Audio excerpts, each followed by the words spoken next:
सम्माननीय अध्यक्ष महोदय, नेपाली जनताले नेपालको आफ्नो देशको आफ्नो मातृभूमिको सम्पूर्ण भूभाग समेटिएको नक्सा प्राप्त गरेका छन् र नयाँ नक्सा अनुसार संविधानको अनुसूचीमा आवश्यक परिवर्तन गर्न सरकारले संसदमा संविधान संशोधन विधेयक पनि दर्ता गरिसकेको छ। नेपालको सार्वभौमिकता र भौगोलिक अखण्डताको रक्षाको दिशामा आफ्नो भूभाग प्राप्तिको दिशामा चालिएको यो ऐतिहासिक पहल कदमी हो र यो ऐतिहासिक कोसेढुङ्गा बन्न पुगेको छ। यस निम्ति म सरकारलाई र यो निर्णयसम्म पुग्न योगदान पुर्याउनु हुने सबैलाई धन्यवाद दिन चाहन्छु र प्रतिपक्षी दल प्रमुख प्रतिपक्षी नेपाली कांग्रेसले यो सबै प्रक्रियामा संविधान संशोधन विधेयक सहितलाई समर्थन गर्ने जो निर्णय गरेको छ त्यसको स्वागत गर्दै प्रतिपक्षी दललाई पनि म विशेष धन्यवाद दिन चाहन्छु। अब हामी यो नक्सा सँगसँगै हाम्रो मुख्य काम भने अब हाम्रो अतिक्रमित भएको भूभाग प्राप्त गर्नु हो। त्यस दिशातिर सरकार गम्भीरतापूर्वक अगाडि बढ्ने कुरा सम्माननीय प्रधानमन्त्रीज्यूले संसदमा नै प्रश्न पारिसक्नु भएको छ र राष्ट्रिय एकता सहित हामी सबै त्यो दिशातिर अगाडि बढ्ने ढङ्गले अगाडि बढ्नुपर्ने आवश्यकता छ। त्यसको निम्ति म सबैलाई आह्वान गर्न चाहन्छु। सम्माननीय अध्यक्ष महोदय, हाम्रो नेपालको सम्पूर्ण भूभाग समेटिएको नक्सा अहिले मात्रै किन प्रकाशित भयो भन्ने लाग्न सक्छ। हाम्रो त्यो भूभाग अतिक्रमण हुँदा तत्कालै हामीले प्रतिवाद किन गरेनौँ भन्ने पनि हामीलाई लाग्न सक्छ। त्यो स्वाभाविक हो।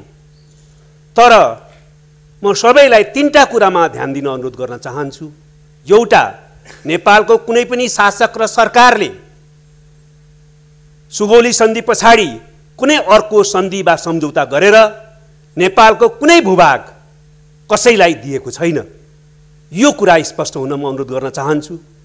दोस्रो, अहिले यो लिम्पियाद्वारा कालापानी र लिपलुक सहितको हाम्रो पश्चिमी भूभाग भारतद्वारा अतिक्रमण भएको हो। त्यो अतिक्रमित भूभाग हामीले प्राप्त गर्नु पर्दछ र अतिक्रमित भूभागमा भएका विदेशी सैनिक र सुरक्षाकर्मीहरू फिर्ता गरिनु पर्दछ भन्नेमा नेपालका सबै राजनीतिक पार्टीहरू, नेपालका सबै सामाजिक शक्तिहरू, नेपालका सबै देशभक्तहरू, नेपालका सम्पूर्ण जनता एक ठाउँमा छन्। आजको मुख्य आवश्यकता यो। त्यसैले तेस्रो कुरो जहाँसम्म छ, हाम्रा कमी कमजोरी कहाँनिर भयो होला र नक्सा चाहिँ अहिले प्रकाशित हुन पुग्यो, हामीले त्यो भूभागहरू अहिलेसम्म किन प्राप्त गर्ने ठोस पहल कदमी अगाडि बढाउन सकेनौँ होला भन्ने पीडाको अनुभूति हुन सक्छ। तर म सबै राजनीतिक पार्टीहरूलाई, सबै इतिहासविदहरूलाई, नागरिक समाजलाई र सबै बौद्धिक व्यक्तित्वहरूलाई र सबैलाई विशेष अनुरोध गर्न चाहन्छु। इतिहासको अध्ययन हामी पछाडि गर्दै गरौँला, कमजोरीको समीक्षा हामी पछाडि गर्दै गरौँला। आज भने हामी आरोप प्रत्यारोपमा लाग्ने बेला होइन। हामी सम्पूर्ण नेपालीहरू एकजितको भएर यो ऐतिहासिक पहल कदमीलाई भूमि प्राप्त गर्ने बिन्दुसम्म अगाडि बढाउन जरुरी छ। त्यसको निम्ति पनि म सबैलाई विशेष अनुरोध गर्न चाहन्छु। सम्माननीय अध्यक्षज्यू, हामी हाम्रो छिमेकी मित्र राष्ट्र भारत सहित सबैसँग कूटनीतिक वार्ता मार्फत नै हाम्रा समस्याहरू समाधान गर्न चाहन्छौँ। हाम्रो भूभाग एउटा छिमेकी मित्र राष्ट्रले किन अतिक्रमण गर्यो होला र त्यो अतिक्रमित भूभाग हामीले प्राप्त गर्नुपर्छ र हामीलाई फिर्ता गरिनुपर्छ भनेर हामीले भन्दा उल्टो हामीमाथि किन आरोप लगाइयो होला भन्ने सन्दर्भमा हामीमा कतिपय बेला आक्रोश र आवेग उत्पन्न हुन पनि सक्छ। तर म सबैलाई अनुरोध गर्न चाहन्छु, नेपालका सबै दाजुभाइ दिदीबहिनीहरूलाई, नेपालका सबै राजनीतिक पार्टी र सामाजिक शक्तिहरूलाई हामीले गम्भीरतापूर्वक आत्मसात गर्नुपर्छ। डिप्लोमेसी नै अहिलेको विश्वमा डिफेन्सको पहिलो लाइन हो। Diplomacy is the first line of defence. त्यसकारण हामीले कूटनीतिक संवादद्वारा नै यो समस्याको समाधान गर्नुपर्छ र हामीले हाम्रो अतिक्रमित भूमिलाई फिर्ता गर्नुपर्छ। त्यसैले हामी कोही पनि आवेगमा नआउँ, आक्रोशमा नआउँ, उत्तेजनामा नआउँ, कसैलाई उत्तेजित पार्ने काम पनि नगरौँ र कूटनीतिक संवादमा केन्द्रित भएर यो समस्याको समाधान पनि गर्ने दिशातिर अगाडि बढौँ भनेर म अपिल गर्न चाहन्छु र हाम्रो छिमेकी मित्र राष्ट्र भारतलाई पनि छिटोभन्दा छिटो कूटनीतिक माध्यमबाट यो समस्याको समाधान गर्न तत्काल संवादमा आउन अपिल गर्न चाहन्छु ताकि हामीले यसलाई सकारात्मक ढङ्गले ऐतिहासिक तथ्य र प्रमाणको आधारमा समाधान गर्न सकौँ र दुईटा देशको छिमेकी मैत्रीपूर्ण सम्बन्धलाई अझ सुदृढ गर्न सकौँ। तर हामीले यसरी हाम्रो सरकारले, राजनीतिक पार्टीहरू र सम्पूर्ण नेपाली जनता कूटनीतिक संवादको माध्यमबाट यो समस्यालाई सकारात्मक ढङ्गले समाधान गर्न चाहिरहेको बेलामा र त्यसको प्रस्ताव राखिरहेको बेलामा भारतका अहिलेकै पदमा बहाल भारतीय सेनापति, भारतीय विदेश मन्त्रालयका पूर्व सचिव जस्ता कैयौं व्यक्तित्वहरूले हामीमाथि आरोप लगाउनु अत्यन्तै खेदजनक छ। म स्मरण गराउन चाहन्छु, विश्वमा करिब करिब औँलामा गन्न सकिने देशहरू मात्रै साम्राज्यवादबाट मुक्त भएर उपनिवेश नबनिरहेको अवस्थामा त्यो देशमध्ये नेपाल पनि एउटा थियो। दक्षिणी एसियामा अरू सारा उपनिवेशको शिकार भएको अवस्थामा, उपनिवेश भएको अवस्थामा हामी स्वाधीन र स्वतन्त्र देशका रूपमा रह्यौँ र शिर ठाडो गरेर अगाडि बढ्यौँ। त्यस्तो देशको जनताले आफ्नो भूमि प्राप्त गर्नका निम्ति आवाज उठाउने स्वाभाविक हुन्छ। त्यसको निम्ति उनीहरूलाई अरू कसैको उक्साहट आवश्यकता पर्दैन, कसैको आड चाहिँदैन। हामी त्यसका निम्ति सक्षम छौँ भनेर इतिहासले प्रमाणित गरिसकेको छ। त्यसैले म सबै ती मित्रहरूलाई त्यस प्रकारको गल्ती नगर्न र त्यसलाई सच्याउन अनुरोध गर्न चाहन्छु र हामीले यो कुरालाई गम्भीरतापूर्वक आत्मसात गर्नुपर्ने हुन्छ। आरोप त्यही पनि तथ्यहीन आरोपले हाम्रो दुईटा देशको सम्बन्धलाई सुधार गर्ने कुरामा समस्या उत्पन्न गर्ने, अहिले देखा परेका समस्यालाई समाधान गर्नमा बाधा उत्पन्न गर्ने बाहेक केही पनि काम गर्दैन। त्यो दिशातिर पनि म विशेष ध्यानाकर्षण गर्न चाहन्छु। यदि सम्बन्धित व्यक्तिहरूले नसच्याएको अवस्थामा पनि भारतीय सरकारले यसलाई व्यवहारमा सच्याएर देखाउनु पर्ने आवश्यकताप्रति म ध्यानाकर्षण गर्न चाहन्छु।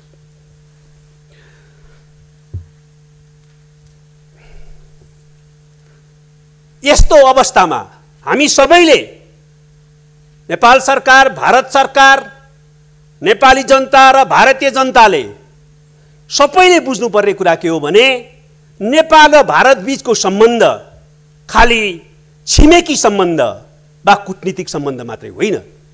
हाम्रो दुईटा देशको बीचमा ऐतिहासिक कालदेखि अत्यन्तै बहुआयामिक सम्बन्ध छ। सामाजिक सांस्कृतिक सम्बन्ध छ, जनस्तरको सम्बन्ध छ र यो सम्बन्धलाई हामीले आफ्नै विशिष्टता सहितको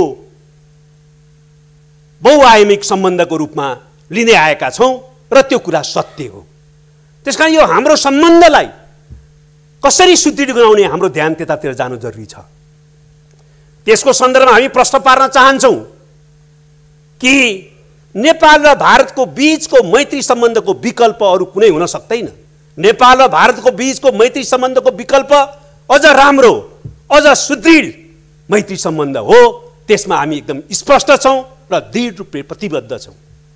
त्यसैगरी हाम्रो दुईटा देशको बीचको यो सम्बन्धको परिप्रेक्ष्यमा कोही पनि नेपालको सरकार, कुनै सरकार, राजनीतिक पार्टी र कुनै पनि नेपाली भारत र भारतीय जनताको विरोधी हुनै सक्दैन।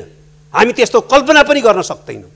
तर हाम्रो देशको राष्ट्रिय सार्वभौमिकता, भौगोलिक अखण्डता, स्वाधीनता, स्वाभिमान र हितका रक्षा गर्नु अरू कुनै पनि देशको नागरिकको कर्तव्य भए जस्तै हाम्रो पनि आफ्नो कर्तव्य हो। हाम्रो त्यो कर्तव्यका पक्षमा हामी लागिरहँदा त्यसलाई अरू कुनै देशले हाम्रो विरोध भयो भनेर सोच्नु उपयुक्त हुँदैन, त्यसरी सोच्न मिल्दैन। त्यसतर्फ पनि म भारतीय सरकार र भारतीय मित्रहरूलाई विशेष अनुरोध गर्न चाहन्छु कि हामी कुनै पनि हालतमा भारतको विरोधी हुन सक्दैनौँ, छैनौँ, तर नेपालको राष्ट्रिय सार्वभौमिकता, भौगोलिक अखण्डता र स्वाधीनताको पक्षमा उठ्नु कर्तव्य हो। उभिन्छौँ र त्यसको पक्षमा हामी निरन्तर लागि नै रहन्छौँ। हो, हामी यो पनि स्पष्ट पार्न चाहन्छौँ कि हामी कुनै पनि छिमेकीसँग विशेष राजनीतिक सम्बन्धमा रहन चाहन्नौँ। हामी कसैको पनि सुरक्षा अवधारणाभित्र, सुरक्षा छाताभित्र रहन चाहन्नौँ। हामी कुनै पनि छिमेकीको विरुद्ध कुनै पनि कार्ड खेल्न चाहँदैनौँ। हामी दुवै छिमेकीहरूसँग अत्यन्तै मित्रवत सम्बन्ध राख्न चाहन्छौँ, समनिकटताको सम्बन्ध राख्न चाहन्छौँ। दुवै छिमेकीहरूसँग हाम्रा विशिष्ट आयामहरू सहितका सम्बन्धहरू छन्। ती सम्बन्धहरूलाई हामी स्वीकार गर्छौँ र त्यसलाई आत्मसात गर्छौँ र त्यसलाई बलियो बनाउन चाहन्छौँ। त्यसैले यो कुरोलाई आत्मसात गरेर हामीले हाम्रो यो सम्बन्धलाई सुदृढ बनाउनु पर्ने आवश्यकता छ। म यो पनि भन्न चाहन्छु, नेपाल र भारतको बीचमा जस्तो प्रकारको ऐतिहासिक, सामाजिक, सांस्कृतिक सहितका सम्बन्धहरू छन्, यो सम्बन्धलाई हामीले ठिक ढङ्गले अगाडि बढाउन सक्यौँ आजको आवश्यकता मुताबिक भने विश्वमै छिमेकी देशहरूको बीचको अनुपम र उदाहरणीय सम्बन्ध बन्न सक्छ। हामी त्यस्तो सम्बन्ध बनाउन प्रतिबद्ध छौँ र हामी त्यसका निम्ति खुल्ला छौँ र आफ्नो तर्फबाट सम्पूर्ण कुरा गर्न प्रतिबद्ध भएको कुरा पनि जानकारी गराउन चाहन्छौँ। तर नेपाल भारतको बीचमा यस्तो हुँदाहुँदै पनि केही समस्याहरू देखा परे। हाम्रो समस्याहरूको आयामलाई हेर्दा 4 आयामका सम्बन्धहरू छन्, समस्याहरू छन्। 4 पक्षमा हाम्रा समस्याहरू छन्। एउटा नेपाल भारत सीमा समस्या, त्यसको अहिलेको एउटा ठोस अभिव्यक्ति हाम्रो पश्चिमी सीमा लिम्पुधरा, लिपिलेक, कालापानी सहितको हाम्रो भूभाग अतिक्रमण भएको छ, भारतले अतिक्रमण गरेको छ। त्यस्तै सुस्तामा हाम्रो भूमि अतिक्रमित भएको छ, सुस्तावासीहरू विचल्लीमा छन्। हाम्रो भूभाग त्यहाँ पनि एउटा भारतद्वारा कब्जा गरिएको छ। विभिन्न ठाउँहरूमा सीमा स्तम्भहरू खोलिएका छन्। सीमाका विभिन्न भागहरूमा हाम्रो भूभाग अतिक्रमणमा परेको छ। त्यसकारणले एउटा प्रमुख समस्या सीमा अतिक्रमणको समस्या हो। यो सीमा अतिक्रमण अन्त्य गरेर, बन्द गरेर नेपालको भूभाग, ऐतिहासिक तथ्य र प्रमाणहरूले पुष्टि गर्ने भूभाग हामीले प्राप्त गर्यौँ, हामीलाई फिर्ता गर्यौँ भने मुख्य समस्या समाधान हुनेवाला छ।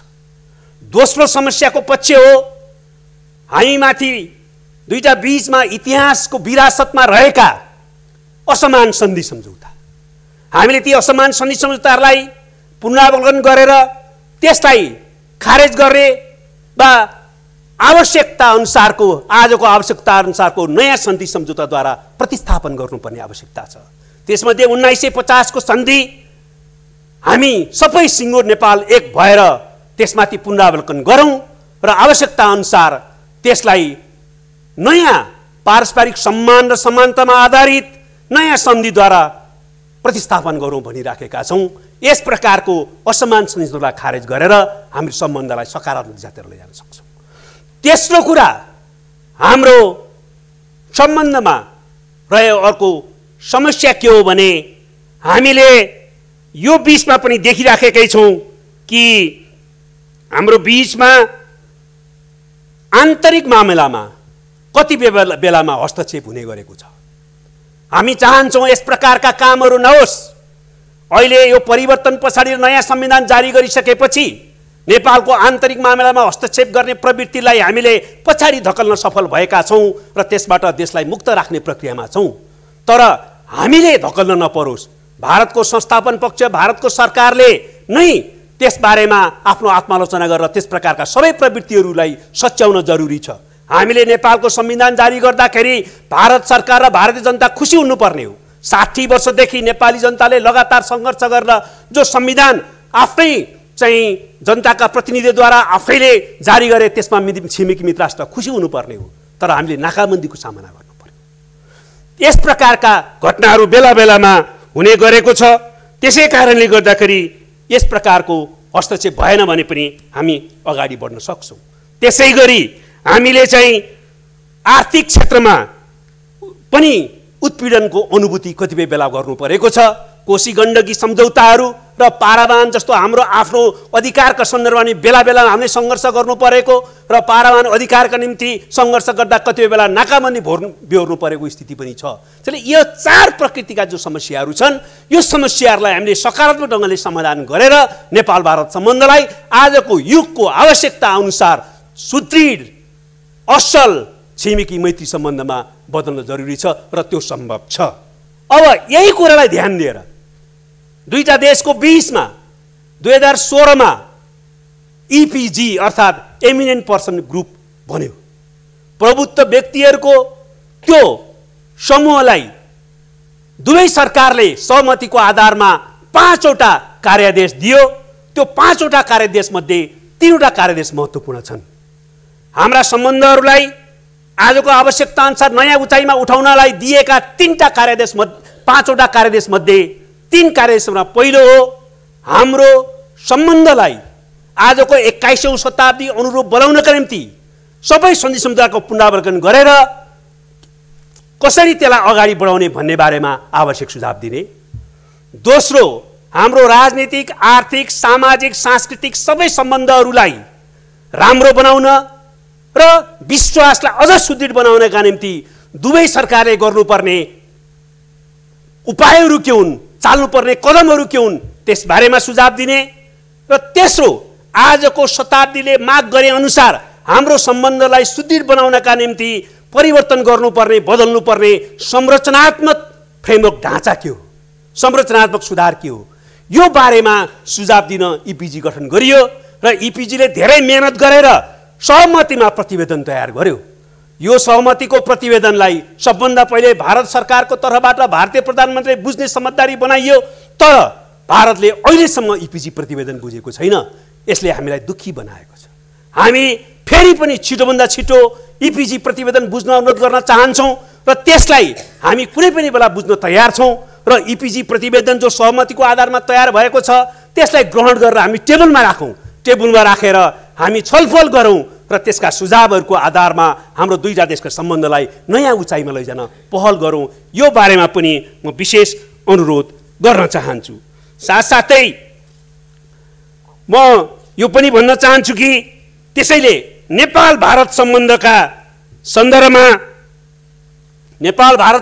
सन्दर्भमा यस सम्पूर्ण पक्षलाई हेरेर हामी कसरी अगाडि बढ्ने, 3 आधारमा हामी अगाडि बढ्यौँ भने हाम्रो सम्बन्ध उदाहरणीय हुन्छ, अनुपम हुन्छ, हाम्रा समस्याहरू धेरै तुरुन्तै समाधान हुन्छन् र हामीले चाहिँ नयाँ उचाइमा हाम्रो सम्बन्ध अगाडि बढाउन सक्छौँ। त्यो भनेको के हो भने 3टा आधार तयार हुनुपर्छ। एउटा हाम्रो सार्वभौमिकता, सोभरेन इक्वालिटी, सार्वभौमिक समानताको सिद्धान्त। त्यो अन्तर्गत दुवै देशको सार्वभौम सत्ता, भौगोलिक अखण्डता, स्वाधीनता र को पालना र अहस्ताक्षरको नीति यति भयो भने हामी चाहिँ अगाडि बढ्ने मूल आधार तयार हुन्छ। दोस्रो, हामीले म्युचुअल बेनिफिट र सेयर्ड प्रस्पेरिटी, दुवै देशको आपसी हित हुने र साझा प्रगतिको दिशातिर अगाडि बढ्ने कुराहरूमा हामी मिलेर जानुपर्छ। र तेस्रो कुरा पनि म भन्न चाहन्छु, हामी दुवै देशको बीचमा दुवै देशको राष्ट्रिय सार्वभौमिकता, भौगोलिक अखण्डता, स्वाधीनता र हितको प्रतिकूल नजाने गरी दुवै देशको संवेदनशीलता र जायज सरोकारहरू छन् भने त्यसलाई पनि सम्बोधन गर्न हामी तयार हुनुपर्छ। र नेपालको तर्फबाट म भन्न चाहन्छु, हामी तयार छौँ। हाम्रो राष्ट्रिय सार्वभौमिकताको विरुद्ध जाँदैन कुनै चिज, हाम्रो स्वाधीनता र हितको विरुद्ध जाँदैन, तर भारतको संवेदनशीलता कुनै क्षेत्रमा छ, भारतको जायज सरोकार कुनै छ भने त्यसलाई सम्बोधन गर्न पनि हामी तयार छौँ। यो आधारमा हामी चाहिँ हाम्रो सम्बन्धलाई सुदृढ गर्न सक्छौँ। त्यस निम्ति म विशेष अपिल गर्न चाहन्छु। र त्यसैले गर्दाखेरि म भन्न चाहन्छु कि हामीले वार्ता गरौँ, कूटनीतिक संवादको निम्ति छिटोभन्दा छिटो बसौँ, त्यसको निम्ति म विशेष अपिल गर्न चाहन्छु। हालै भारत सरकारको विदेश मन्त्रालयले वार्ताको निम्ति आफ्नो सहमति व्यक्त गरेर अभिव्यक्ति दिएको छ। भारतीय रक्षा मन्त्री राजनाथ सिंहले पनि हामी वार्ताको निम्ति तयार छौँ भनेर भन्नुभएको छ। भारतका थुप्रै मित्रहरूले, राजनीतिक मित्रहरू र बौद्धिक क्षेत्रका मित्रहरूले, कूटनीतिज्ञहरूले पनि वार्ताद्वारा समस्या समाधान गर्नुपर्छ भनिरहनु भएको छ। ती सबैका प्रति म धन्यवाद दिन चाहन्छु। तर यसलाई व्यवहारमा उतार्नु पर्यो। हामीले हाम्रा आफ्ना दृष्टिकोण र अडानहरू छन्, तर ऐतिहासिक तथ्यको आधारमा, प्रमाणको आधारमा त्यसको समाधान गर्न हामी खुला छौँ र हामी दृढ छौँ। हामी त्यसैले गर्दाखेरि यो नीतिगत रूपमा मात्रै वार्ता स्वीकार गर्ने होइन, हामीले तत्काल छिटोभन्दा छिटो वार्तामा बस्न र यो समस्याको ऐतिहासिक तथ्य र प्रमाणका आधारमा समाधान गर्न र दुईटा देशको बीचको सम्बन्धलाई कुनै पनि चाहिँ अप्ठ्यारोबाट गुज्रन नदिकन अगाडि बढाउन, बलियो बनाउन अनुरोध गर्न चाहन्छु। यसै सन्दर्भमा म भारतीय प्रधानमन्त्री श्री नरेन्द्र मोदीको एउटा व्यक्तित्वको बारेमा पनि म ध्यानाकर्षण गराउन चाहन्छु। प्रधानमन्त्री मोदी जो भारतका प्रधानमन्त्री हुनुहुन्छ, उहाँको व्यक्तित्वको बारेमा सबैलाई थाहा छ। उहाँ आध्यात्मिक प्रकृतिको व्यक्तित्व हुनुहुन्छ। त्यो आध्यात्मिक प्रकृतिको व्यक्तित्वलाई यो पनि थाहा छ, सबै देशका लोकतान्त्रिक मूल्य मान्यता जस्तै नेपाल एउटा धर्मनिरपेक्ष राज्य हो, धार्मिक स्वतन्त्रतायुक्त राज्य हो। तर नेपालको बहुसङ्ख्यक नेपालीहरू र कुन धर्म, दर्शन र संस्कृति मान्दछन्। धार्मिक स्वतन्त्रतालाई सुनिश्चित गर्दै, धार्मिक सहिष्णुताको पालना गर्दै नेपाल एउटा हिन्दू धर्म संस्कृतिको पहिचान बोकेको, विशिष्ट पहिचान बोकेको समाज पनि हो। यो तपोभूमि हो त्यस अर्थमा, उहाँ जस्तो आध्यात्मिक व्यक्तित्वको लागि यो पवित्र भूमि पनि हो। त्यसैले म अनुरोध गर्न चाहन्छु प्रधानमन्त्री मोदीलाई, तपाईलाई सायद तपाईँ जस्तो आध्यात्मिक व्यक्तित्वलाई महाभारतको एउटा प्रसङ्गको सम्झना हुनुपर्छ, स्मरण हुनुपर्छ। महाभारतमा धृतराष्ट्रको महारानी गान्धारीले आफ्नो छोरा दुर्योधनले जब कुरुक्षेत्रको लडाइँमा जान विजयको निम्ति आशीर्वाद लिन आए, त्यो बेलामा आशीर्वाद दिन अस्वीकार गर्यो। तर आशीर्वाद दिन आफैमाथि विजय प्राप्त गर, असत्यको विरुद्ध, आफूभित्र रहेको महत्वाकांक्षाको विरुद्ध तिमीले विजय प्राप्त गर्नुपर्छ, त्यसकारण आफैलाई जित भनेर आशीर्वाद दिइन्।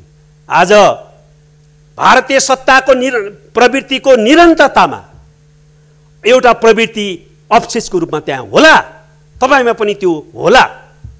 तर तपाईँले यो बेलामा पशुपतिनाथसँग, मुक्तिनाथसँग तपाईँको आध्यात्मिक प्रकृतिको व्यक्तित्वको आधारमा तपाईँले आराधना गर्नुहोस्, तपाईँले शक्ति लिनुहोस्, तपाईँले आशीर्वाद लिनुहोस् र यस्तो तपोभूमि, यस्तो पवित्र भूमिको 1 इन्च भूमि पनि हामीले लिनु हुँदैन। हिजोको जुन प्रवृत्ति रह्यो, अतिक्रमणकारी प्रवृत्ति, कब्जा गर्ने प्रवृत्ति, त्यो प्रवृत्तिलाई सच्याउँछौँ र सत्यको पक्षमा उभिन्छौँ र त्यस आधारमा नेपाल भारतको सम्बन्धलाई सुदृढ गराउँछौँ। त्यस सन्दर्भमा इतिहासको निरन्तरतामा जुन प्रवृत्ति अहिले पनि देखिएको छ, त्यो प्रवृत्तिमाथि हामी विजय प्राप्त गर्छौँ भनेर तपाईँले सोच्नुभयो भने र त्यसरी अगाडि बढ्नुभयो भने तपाईँ बधाई र धन्यवादको पात्र हुनेछ र नेपाल र भारतको सम्बन्धलाई आजको सन्दर्भमा नयाँ उचाइमा उठाउन तपाईँको ऐतिहासिक पहल कदमी साबित हुनेछ।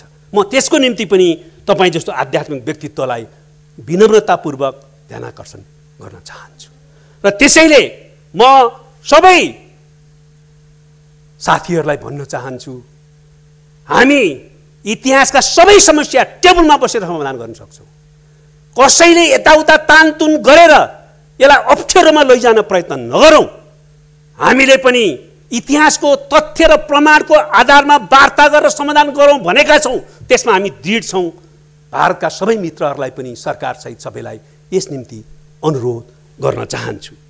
सम्माननीय अध्यक्षज्यू, नेपाल भारतको सम्बन्धलाई आज देखा परेका वा आज सिर्जना गरिएका समस्याहरूलाई समाधान गरेर नयाँ सिराबाट अगाडि बढाउने यी सम्भावनालाई पक्रन अपिल गर्दै म अर्को एउटा कुरामा पनि ध्यानाकर्षण गराउन चाहन्छु।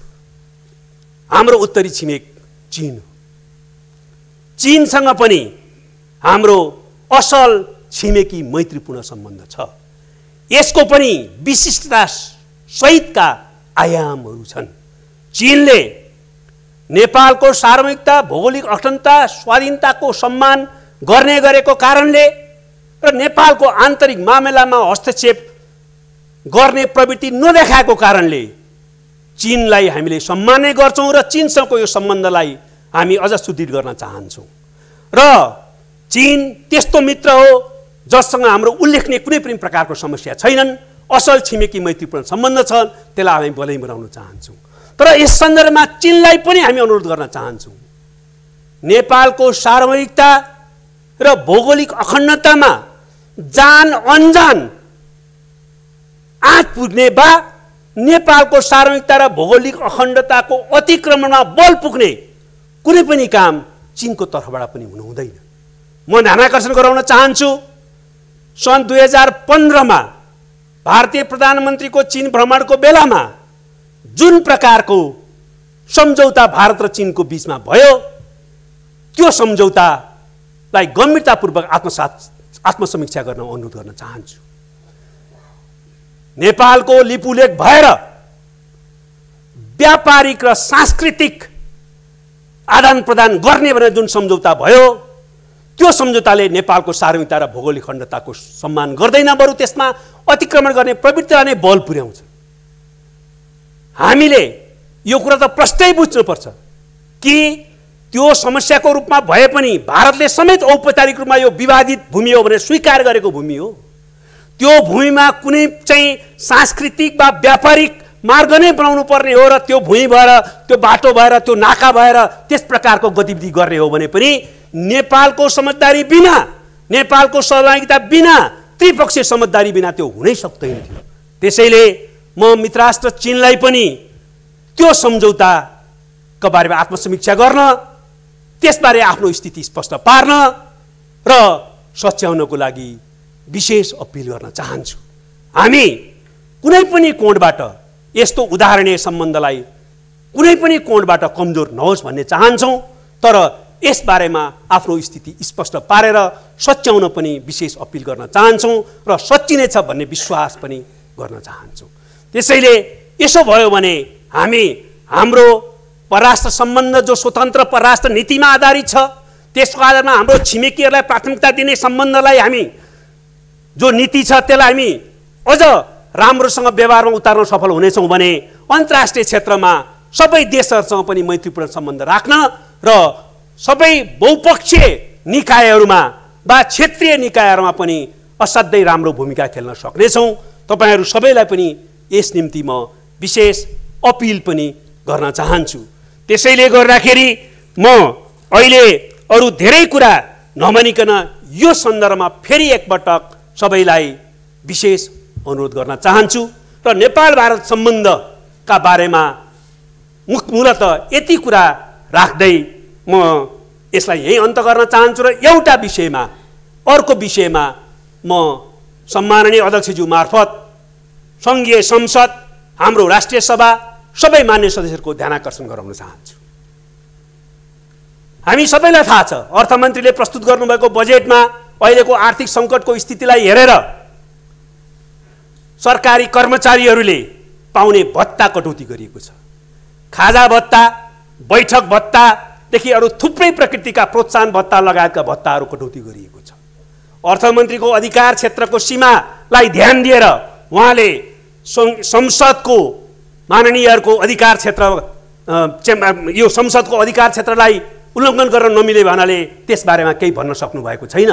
तर आजको आवश्यकतालाई ध्यान दिएर म संघीय संसदका सबै पदाधिकारी र मान्य संसदहरूलाई विनम्रतापूर्वक अनुरोध गर्न चाहन्छु, हामीले आजको आवश्यकताको कोणबाट पनि कर्मचारीहरूले भत्ता नलिने, तर हामीले लिनु नैतिकताको कोणबाट पनि शोचनीय विषय भएकोले भत्ता नलिने निर्णय गरौँ। यस निम्ति पनि विशेष अपिल गर्दै बिदा हुन्छु। धन्यवाद।